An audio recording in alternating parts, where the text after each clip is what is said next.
Hey, good morning. Welcome to the Bright Side. I am Pharmacist Ben, and thank you for being here. Our number today and every day on the Bright Side, 844-236-6010, 844-236-6010. If you have questions, comments, success stories you'd like to share, if you have a health challenge you or a loved one needs help with, we're here for you, 844-236-6010. We'll get your calls next segment. Bottom of the hour, we'll talk to Lisa Peterson, author of The Mindful Millionaire. Overcome scarcity, experience true prosperity, and create the life you want. Lisa is a spiritual money guru. She's appeared in the Wall Street Journal, Fast Company, and Forbes, and the Huffington Post, and she's been on numerous podcasts and radio shows. We're going to talk to Lisa about how to be mindful and how to be a millionaire. They go together. Money is a mind issue. People who don't have money or people who are suffering from money issues are suffering from mind issues, the way I look at it. We live in a world of abundance. Everywhere you turn, there's abundance. Stars and leaves on trees and insects and species and cells in the body. And everywhere we look on planet Earth, there is nothing but pure abundance. If human beings are not enjoying abundance, the abundance that is nature, the abundance that is part of the natural world, which human beings, of course, are part of, there is some kind of block. And usually that block is mental. Of course, mental and emotional go hand in hand. So if you're having money issues, if you're interested in money, you want to tune into the bottom, stick with us at the bottom of the hour. We'll talk to Lisa Peterson, author of The Mindful Millionaire.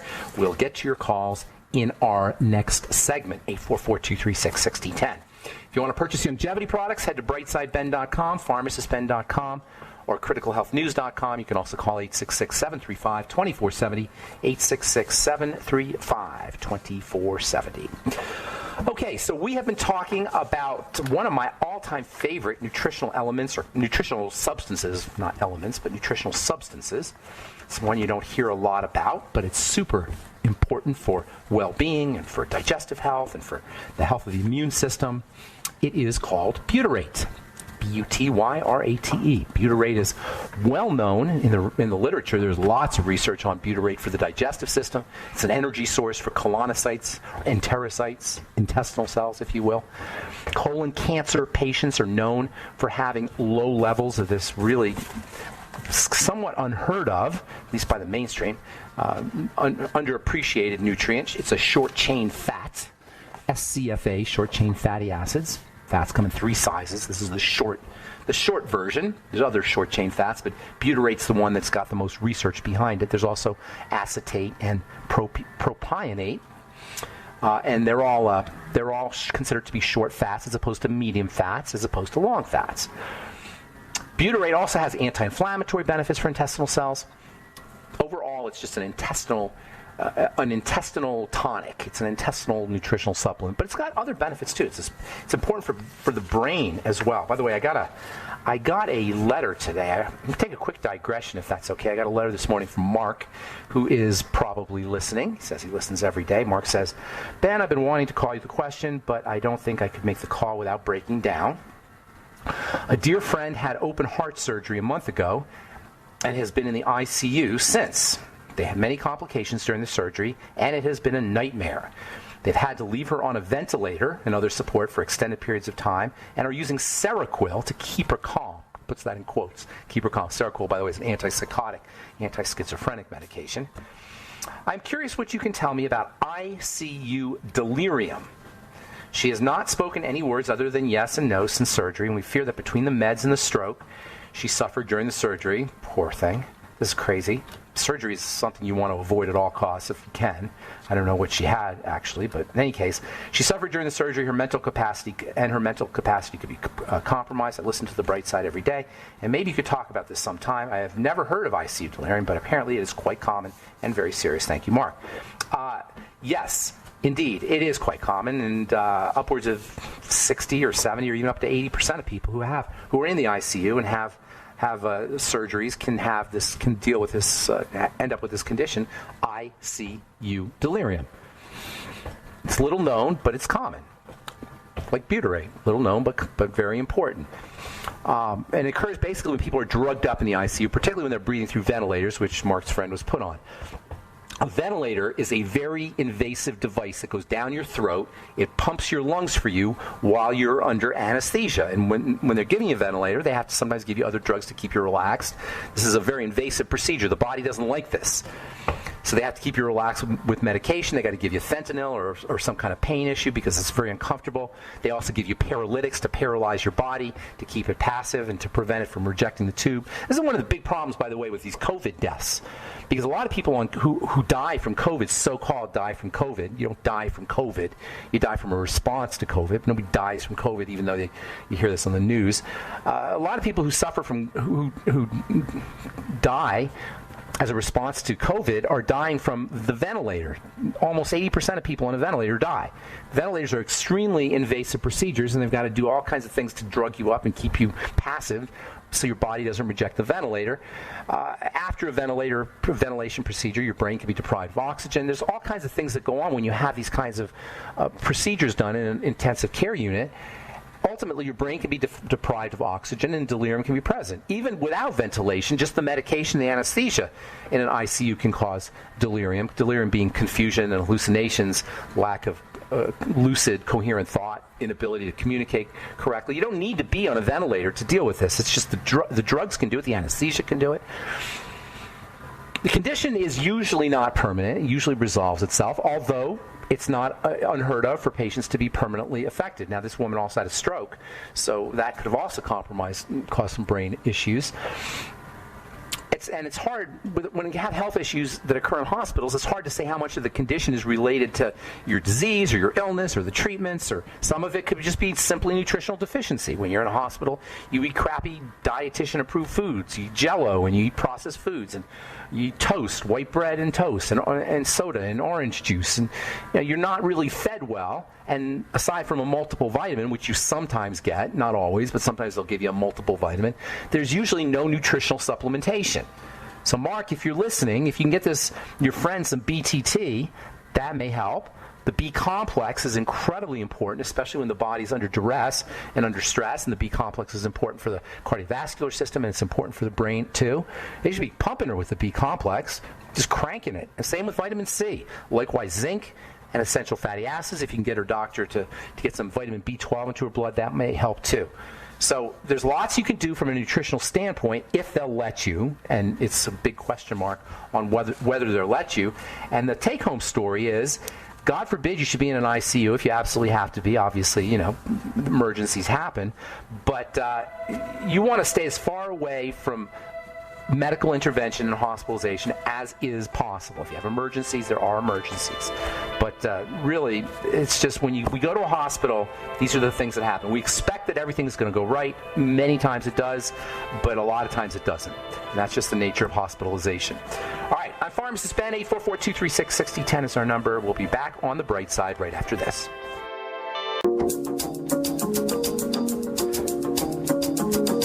Okay, we are back on the bright side. I'm Pharmacist Ben. 844-236-6010 is our number. Hang on if you're on hold. We'll get you momentarily. Lisa Peterson will be with us at the bottom of the hour. She's an entrepreneur, a coach, an abundance mentor, and the author of The Mindful Millionaire, Overcome Scarcity, Experience True Prosperity, and Create the Life You Want. I personally believe there's a major connection between the mind and how abundant we are from a financial perspective, and there's a relationship between the mind and how healthy we are.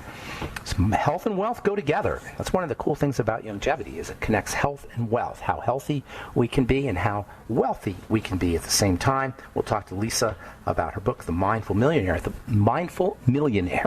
the bottom of the hour. And we'll get your calls here in just a minute, 844-236-6010.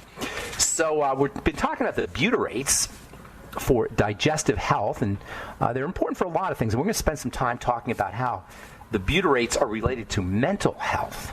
There's some interesting butyrate derivatives that are important for the brain or for the way we think. We'll talk about that here in a little bit. But this whole idea of the connection between the gut and the mind, the gut-brain connection, if you will, is exemplified by butyrate, because butyrate is kind of the link, the bridge between the gut and the brain. Butyrate is made by microbes, by bacteria, and thus the relationship between food and mood, or between bacteria and mood. Yes, bacteria in the gut are responsible, at least partially, for the kind of moods we have. Bacteria in the gut are responsible for how well we cognate. Bacteria in the gut are responsible for how well, for the food choices we make. That's amazing to me. We will actually choose foods based on specific bacterial signals. This is all about the gut-brain connection, and nothing exemplifies it more than the molecule butyrate, synonymous with butyric acid, which we will be spending time talking about for the next few days. 844-236-6010 is our number. Let's hit the phones and say good morning to Casey in New York. What's up, Casey? How you doing? Hey, good morning. How's it going? Good morning. What's going on in New York? Are you in the city? New York City? No, upstate. Oh, okay. Whereabouts? Watertown area up at the 1,000. Oh, yeah, I know exactly. Yeah. I know exactly where you are. You know Syracuse. So. I know Syracuse. You actually live in Watertown. Are you from there? Well, or did you move? I live in Sackett Harbor, which is down the lake, but I work here in Watertown. So. Got it. Are you from there, or did you move there? I'm from here. Okay, gotcha. All right, what's going on today, Casey?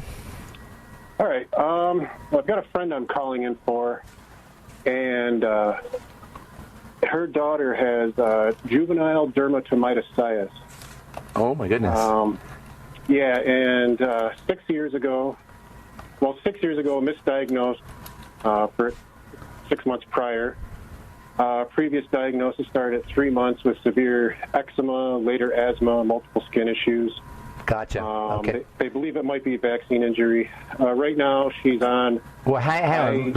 Don't run away just yet. What do you mean they believe? The family or the medical professionals? Well, the family, and there is some opinion, I guess, within the medical professionals. Very interesting.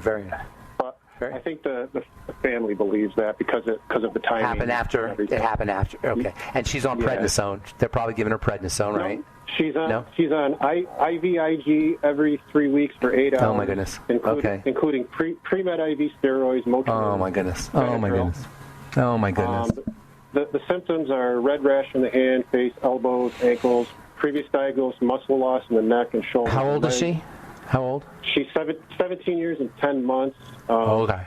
The doctors want her on methotrexate. Oh, yeah. The QOL is negative. Yeah. Okay. I don't know what your kind of overview is on this. Yeah, here's the deal. So, dermatomyositis is an inflammatory condition that affects the muscles. That's where the word myo comes in. And also, dermato is the skin. So it affects the skin and the muscles. And it's an immune system condition, autoimmune basically. And it can indeed be caused by vaccination. I always say when I talk about autoimmune diseases that it's food related. And the reason I say that is because the food is, for the most part, the only way things get into the blood. The exception to that is vaccination. Vaccinations get right into the blood too. And this is what's missed when doctors and the medical representatives glibly say, just let's vaccine. And I know I've talked about this a lot, but I'll just say it again. When you go into the bloodstream through the skin, you are bypassing the body's ability to purify itself. You're going right into the blood.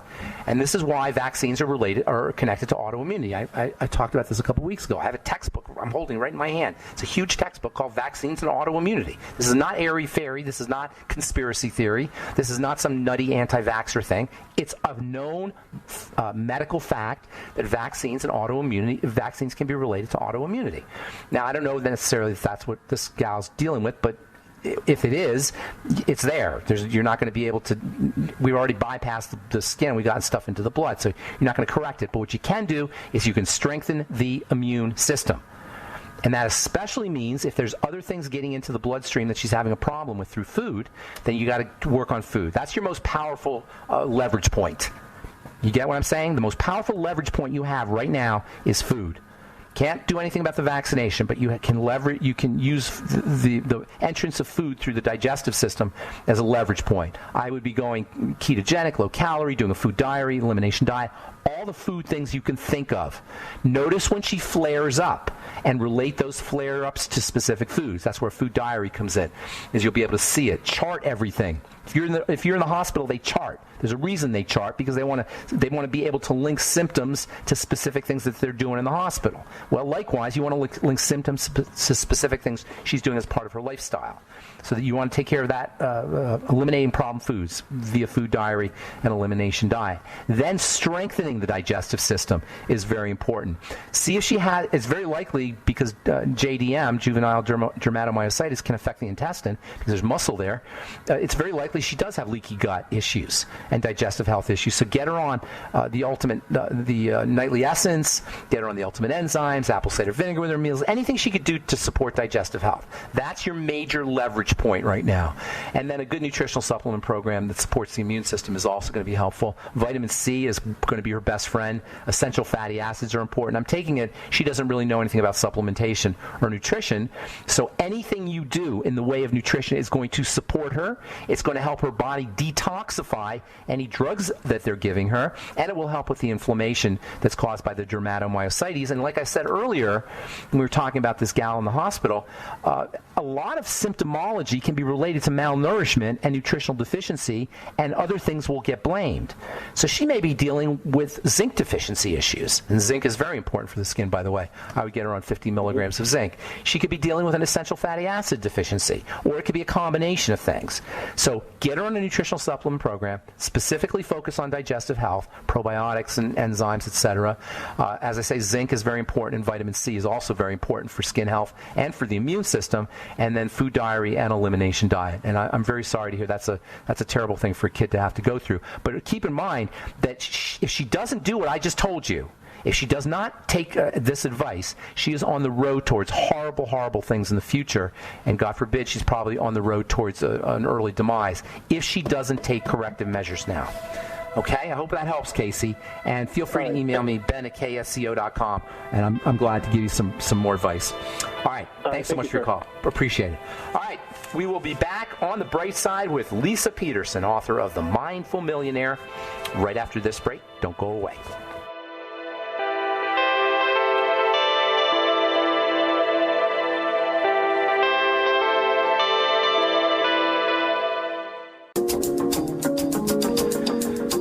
We are back on the bright side. I'm Pharmacist Ben. We're on the air Monday through Friday, 8 to 9 Pacific and 10 to 11 Central Time, and 24/7 on the archive page at benfuchsarchives.com, also brightsideben.com.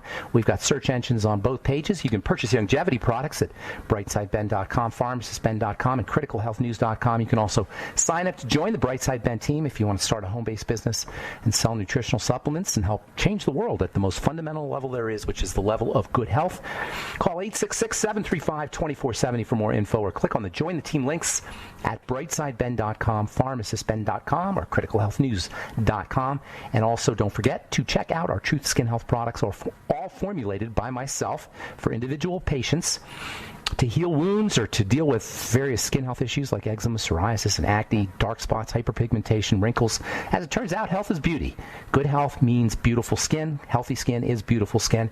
And that's why we have 1,600 plus 4- and 5-star reviews, which you can check out at truthreviewed.com, truthtreatments.com for all our Truth Skin Health products, truthreviewed.com for our 1,600 plus 4- and 5-star reviews. All right, I'm looking forward to speaking to our guest today. Lisa Peterson is the author of The Mindful Millionaire, Overcome Scarcity, Experience True Prosperity, and Create the Life You Want. I've been talking about the relationship between mental and emotional health and good physical health and physical well-being. Likewise, there is a powerful relationship between the mind and how healthy we are from a financial perspective. We live in a world of abundance, and if we're not abundant on all levels, in my opinion, there's something blocking us. We'll talk to Lisa Peterson about that in her book, The Mindful Millionaire. Please welcome to the bright side, Lisa Peterson. Hello, Lisa. Hello, Ben. I'm so happy to be here. Yes, I'm happy you're here as well. So, The Mindful Millionaire. I love the title. Overcome scarcity, experience true prosperity, and create the life you want. So how does being mindful and being a mindful millionaire, how does that relate to like positive thinking or Think and Grow Rich? So that's a great question that I studied and thought about for many years. I come from a traditional financial services background, and I also have been on a spiritual journey for over 20 years. And I have to admit that I'm a bit more pragmatic, probably, than some folks who talk about abundance and law of attraction or those sorts of things, because I really feel like it's not just the mind. We work on our mind, and then we figure out how we bring that into the real world. And I think it really resonates with what you talk about, that there's a balanced perspective, and that's what I'm trying to communicate. So you say you're a spiritual person, and your book is The Mindful Millionaire. Is there a relationship between the mind and spirituality? Are you using those terms synonymously? Is there some kind of connection between the two? Yes, most definitely. There's a connection. I would say that working in financial services and with people and their money for almost 30 years, I saw personally for my own life as well as my clients' lives that a lot of people struggle with integrity when it comes to money. And that's where the things get a little more complicated because, it could be as simple as, well, do I report this on my taxes or not? That's one of those things. Okay. But you start to open up this whole wide spectrum of what are the choices that we're making and how aligned are these choices with our values. And that's what we're looking at with money. Many times we live in a society that has made a lot of shortcuts and, this is business, this isn't personal. And we make choices about things related to money that are not in true alignment with our values. And that's what I wanted to uncover. You want to uncover the relationship between our choices and our values, or uncover what our values are? Uncover what our values are, and then are we actually applying our values into the way that we earn money, save money, spend money, and invest money? Can you give an example of what you mean by that, of how, first of all, what do you mean by values, example that, and then also give an example of how values relate to how we earn and invest money? So an example of a value would be something like we were talking about with just integrity. I was just speaking with a group of my clients and students about, something that we're all involved in. I work with a lot of coaches, and we were talking about the idea that, you could hype up the things that you sell and probably get a lot of people super interested in the things that you're offering. But are you in true integrity with what you're telling people you can do and what you actually are able to help them do? And yes, the power of the mind does relate to everything. When people get excited and see a vision about what's possible for them, it is true we can help people see something bigger for themselves. But the problem is that sometimes we'll say things because it gets people excited, but we don't actually know how to bring that to fruition. Are we going to stay with that person until they have that realization? How are we going to do that? And that's the thing that a lot of people, especially in the coaching business, don't always think about. So when you say integrity, you mean honesty?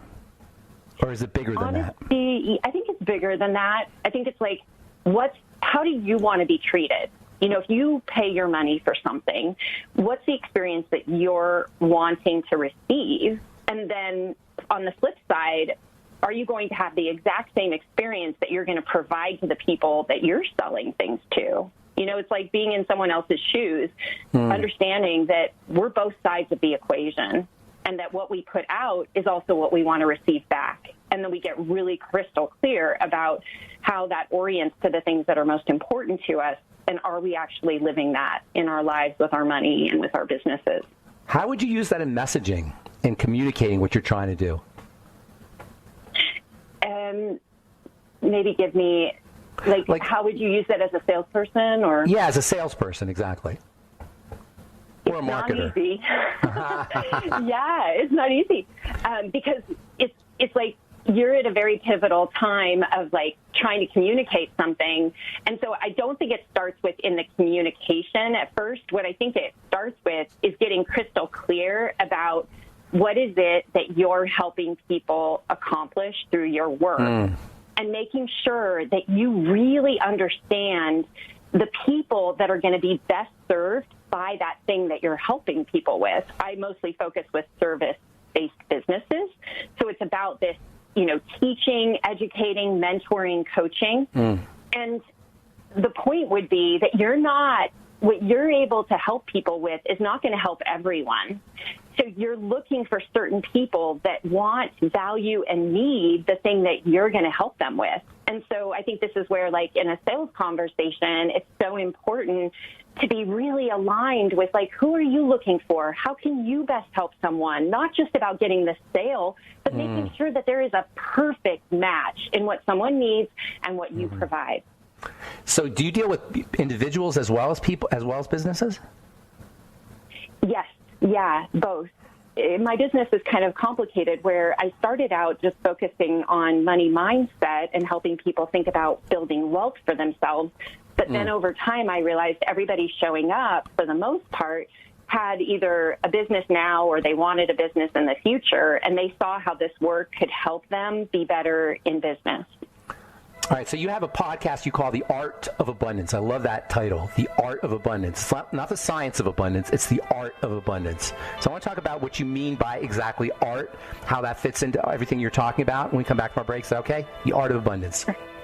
Beautiful. All right, sounds good. Lisa Peterson's with us. Her book is The Mindful Millionaire. Her website is wealthclinic.com. Her podcast is The Art of Abundance. We'll be back with more of Lisa Peterson on The Bright Side right after this.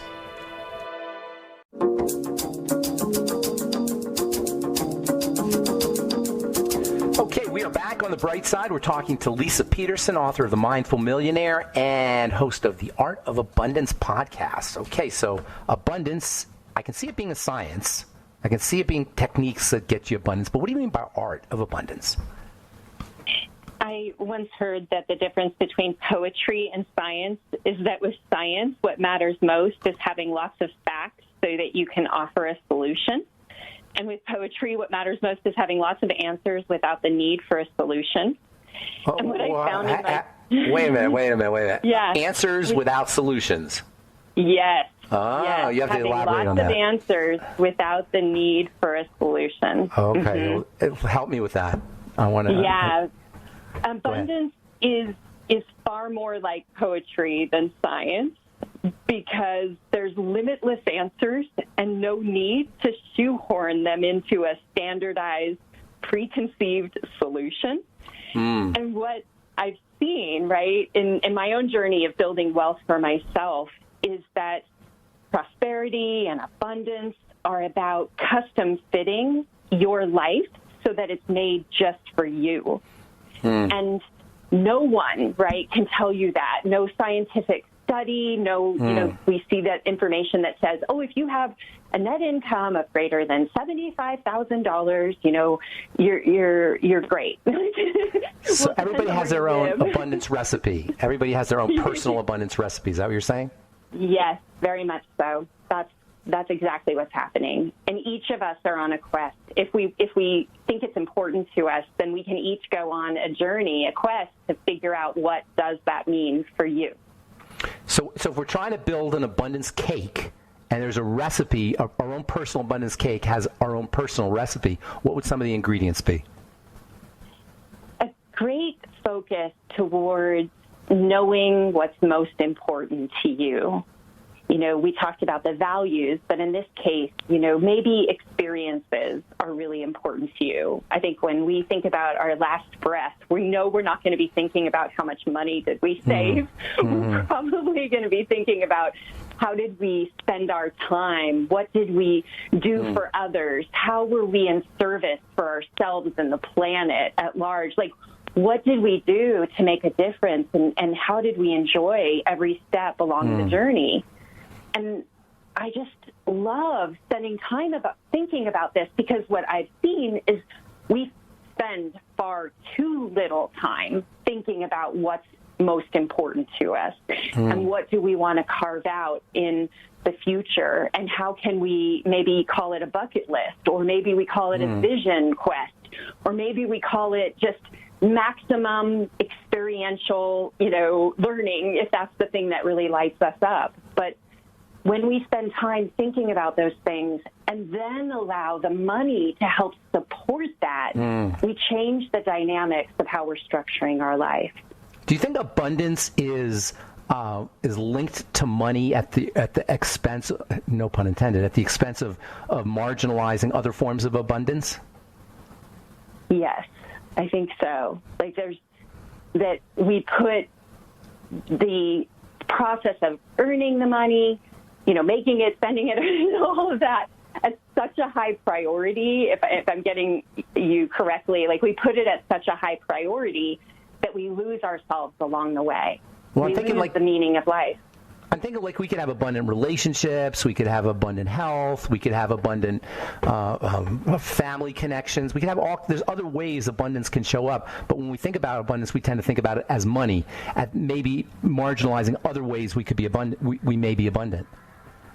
Yeah, most definitely. And there are so many places that we do feel abundance, and yet we may not even notice it. Yeah. You know, if we go on a walk in nature and we're smelling the air and we're seeing the flowers and we're experiencing that, like that's the most abundant we could probably ever be in any moment. Right, in the moment you have everything you need as much as any king or any the wealthiest person in the world. In that moment, you have exactly as much as anybody else in that moment. And that was what I saw from my journey inside, and then learning about meditation and how to slow down and how to gain control of my thoughts, because most of the time we're on autopilot and these things are happening, and yet we don't even totally understand what we're caught up inside of. And the reason I love meditation so much is it does bring you back again and again to the present moment to say, well, what's happening right now?